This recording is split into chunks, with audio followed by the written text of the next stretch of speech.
Hello दोस्तों, स्वागत है आपका आपके अपने YouTube चैनल पर। आज हम आप सभी लोग के लिए एक मजाकिया कजरी गीत लाए हैं। अगर आप हमारे चैनल पर नए हैं तो हमारे चैनल को सब्सक्राइब करिएगा, गाने को लाइक और शेयर करिएगा। पिया बाज आवई तोहरे कमाई से, दिल्ली के जवाई से ना। पिया बाजू आवई तोहरे कमाई से, दिल्ली के जवाई से ना।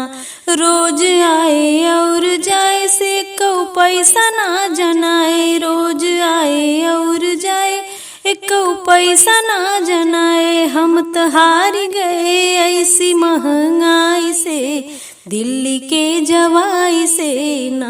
हम तो हार गए ऐसी महंगाई से, दिल्ली के जवाई से ना। पिया बाजू आवई तोहरे कमाई से, दिल्ली के जवाई से ना। सास ससुर गरिया वही हमके घर से निकाले, सास ससुर गरिया वही हमें घर से निकाले। हमें फूकई दौड़ दिया और सलाई से, दिल्ली के जवाई से ना। हमें फूकई दौड़ दिया और सलाई से, दिल्ली के जवाई से ना। पिया बाजू आवई तोहरे कमाई से, दिल्ली के जवाई से ना।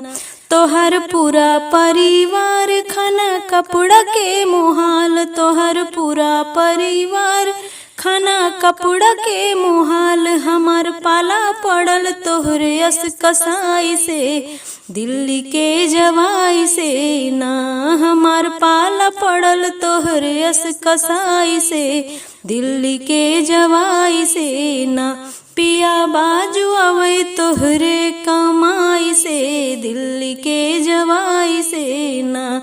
पिया बाजू आवई तोहरे कमाई से, दिल्ली के